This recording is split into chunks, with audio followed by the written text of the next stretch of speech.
Hey everybody, welcome back to another episode of Burns Reviews and Explained, and today we are talking about the fifth and alleged final chapter of The Purge, the Forever Purge! But before we begin, be sure to hit that subscribe button, give the video a thumbs up, it really does help a lot. And there will be lots of spoilers ahead, so if you haven't seen the Forever Purge, be sure to go check it out and then come back, we'll talk about it down in the comments. And without any further ado, let's talk about it, the Forever Purge. Now, I'm not going to recap the entire movie beat for beat. The Wikipedia page has already done a fantastic job of doing that. I actually picked up on a few things that I zoned out on when I was on my phone. Let's talk about the new founding fathers of America. They're back! And why are they back, you ask? Didn't President Roane sign an executive order saying to ban the purge back in the last movie? Well, it seems like she did. In the opening titles, we hear news snippets on how President Roane ran the country for 2 terms and how for 8 years there was no purge. But now it's back, baby, because illegal immigration? Really? Hey kids, remember back in January of 2021 when the world wouldn't shut up about who was less worse, blowhard Donald Trump or sleepy old man Joe Biden? Oh, what's that? You just about forgot about that? Well, yeah! This movie is just like the news, here to remind you that everyone you know is either a pansy-ass snowflake liberal or a purely racist, ignorant conservative. Strap in, because this screenplay is composed purely by Facebook statuses by your odd aunts and uncles who are politically challenged. They have no idea what they're talking about, and this movie doesn't either. Look. Not to get political. Personally speaking, I don't fall on either side of the aisle when it comes to politics. There are plenty of ass clowns on both ends of the spectrum that make me kind of feel more than just a little disenfranchised on a long enough timeline. And yes, I do know that this movie was supposed to come out a good year ago, so maybe it would have felt right at home had it come out at the time that it was intended. With that said, much like these films that try to capitalize on current events, the Forever Purge should really learn to stick to basics and not attempt to be deeper than it really is. The original Purge was fine. It begged the question on whether one night of crime was worth an entire year of peace. It was an interesting idea that made you wonder. While this film is more like Kermit the Frog flailing his arms around going, "Look, something that you recognize!" Worse than that, it never really goes deep into exploring these themes or have a strong stance one way or another. The film follows 2 illegal immigrants who band together with an affluent Texan family in order to travel to Mexico before they are hunted down by a bunch of redneck purgers who want to cleanse the world by killing all the brownies. I kid you not. The bad guy, he literally calls them brownies. You kill the brownies. And I don't know what to think. I laugh and I start to wonder, you know, I haven't had a brownie in a long time. I don't think I've had a brownie in like 2 years. And I'm listening to this guy again go, "You brownies," and I'm like, brownies, warm, gooey, with walnuts. Yes. Oh, political satire. Okay, yeah. What are we doing? But the point I'm trying to make is that this film fails miserably at developing its themes and characters. In fact, I'm sure many would argue that this film really doesn't get good until its 3rd act, when our band of misfits are all joined together with local Native Americans, and together they become the Justice League of Diversity who come together to kill every one-dimensional Forever Purger. Forever Purger? Forever Jurors? Forgers. Yes, that is what I'll call them. Everything leading up to that moment, though, is muddy. The characters are flat, the plot is predictable, and for the most part, it's filmed like a TV movie. And this is coming from a guy who actually enjoys the Purge franchise. Well, except this bitch who won't stop talking about her candy. I want my candy! God, I hate her. She says it 1,000 times, and each time is more grating than before. The only thing more annoying than her talking is the fact that I can't stop focusing on the car behind her, which is wrapped in Christmas lights, and all I can think is, how can this annoying drive that car with Christmas lights, and she's supposed to be a scary character, and I don't get it, and I hate all of it. Why are we doing this?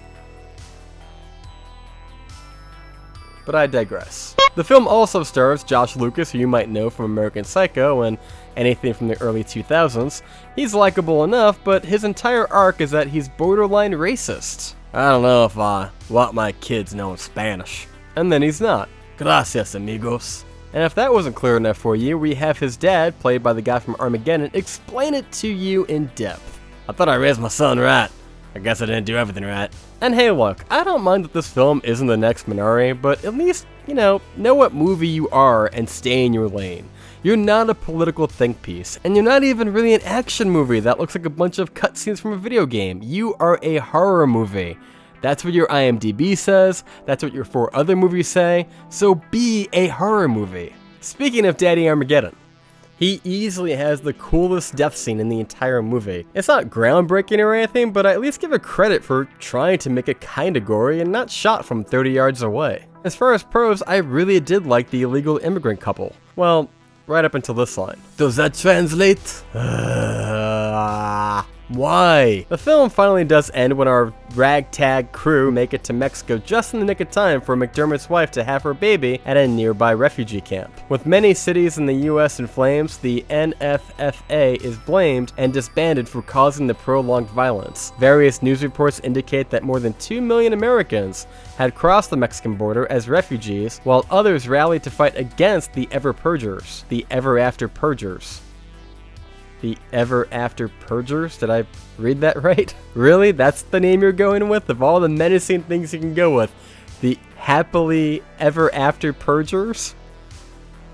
Is this owned by Disney Plus? No. Bad. Bad movie. Anyway, that is the end of the movie. Or is it? In June of 2021, despite the Forever Purge originally having been intended as the final film of the franchise, producer Jason Blum stated that he intends to make additional Purge films and that he is working on convincing James DeMonaco to continue the story. Then in July of 2021, DeMonaco confirmed his concept for the Purge 6 to focus on Frank Grillo's character Leo Barnes from Anarchy in Election Year, and to incorporate a worldwide purge, a concept originally developed for a potential 3rd season of the cancelled Purge TV show. Look, I don't mean to take shots at Universal. They have made some of my all-time favorite movies. News of the World, Halloween 2018, Get Out, Jaws, Back to the Future, the Bourne franchise, E.T., Knocked Up, Straight Outta Compton. However, some of their more recent big action franchises have embraced the idea of thinking that bigger and broader is better. The Fast franchise ends with them going into space. Jurassic World ends with dinosaurs taking over the planet. And now, the Purge franchise ends with the world literally on fire. I mean, come on. It looks like the poster from Zombieland. Is this a joke?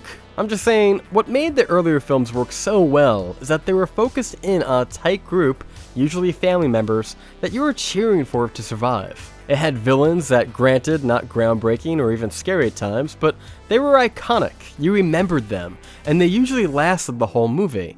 In this film, not so much. I mean, they're all gonna live except the brother because he was the one character that wasn't given much development. And as far as the villains, they keep killing them off as soon as we meet them.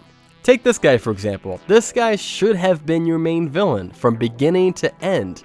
And this scene should have been saved for the end when he finally takes off his mask. He could have been a really cool cowboy meets Black Mask from the Batman comics and a really cool silent type character. But instead, they kill him like right there. We have this guy looking pretty rad and iconic. He's on all the posters, and guess what? He's just someone they pass when they're driving on the bus. He does literally nothing but stand there. He doesn't say anything, doesn't do anything. He just stands there. I actually scanned through the movie again to see if he would pop up, and nope. He's just the guy hanging out at the bus depot. Put it on the poster, I guess. Or how about this scarecrow-looking guy who has bullets for teeth? He's kinda cool. Killed in the first scene that we see him. I suppose you could argue that this guy, hater of delicious desserts, is your main antagonist. However, he comes along way too late in the film, and he's far from being interesting. He feels more like your typical bad guy from an episode of Law & Order or NCIS. There's absolutely nothing unique or interesting about him, which kinda makes it feel like a waste. Not to mention, he's actually shown being killed off in the trailer. Remember that really cool zippy line they put in the end of the trailer? Does this translate? Yep. Pepperidge Farms remembers. When speaking to writer James DeMonaco, he said, "The love story was the heart of everything. I want to follow the cyclical journey of these people coming from Mexico and seeking the American dream in an America that was dying, and then returning home. We flipped everything on its head, and Mexico becomes a safe haven. And people are now going that way, and everything is turned upside down." I thought that was an interesting way to take it. Like I've said, I thought it was the end of the Purge universe. I thought it was pointed to the end of this kind of country in a way. So how do I go forward? And then I woke up one day and I was like, I think I figured it out. I can't give it away. I wish I could, but they'd kill me. I think I came up with a way that this sort of changes the geographical structure of the nation in a way that allows us to proceed and really hopefully expand the franchise into something bigger. I hope we can go and take things a little bigger now, but at first I thought it was definitely an ending. But even with that ending, I think some of the current politics fed into something new that I think I can create. So there you have it. It wasn't originally planned. DeMonaco thinks he has a good idea for the next one, and, on a silver lining kind of way, Frank Grillo is coming back, which honestly, look, I love the franchise. I love these movies despite their many, many flaws. I just didn't like this one. So if you tell me that Frank Grillo is coming back for another installment, and I'm sure he will, I'm all in, because to me, Part 2 and Part 3 were the best in the franchise. So if we can continue his arc and he has to go through the entire United States just killing through bad guys, then that seems kind of interesting to me. What I really wonder about, though, when I watch that final scene is, how do they know who they're fighting? I'm watching the scene where the cowboys and the immigrants are trying to get to the border, and they're fighting off Purge people. But there has to be other people that are just like them trying to get to the border who probably think that they are bad, evil Purge people because they see them with holding guns. So how do you not have the good guys killing each other? I imagine there has to be lots of, like, what do you call it? Friendly fire, what have you, whenever they go into battle, because there's really no way of distinguishing the good guys from the bad guys. But like I said, I am looking forward to another installment. Maybe they'll bring back Elizabeth Mitchell. I'd love to see more of the Uncle Sam type characters. I kind of like that creepy patriotic theme that we got in Part 3. You know, when I think of Purge now, I just kind of hear like, America.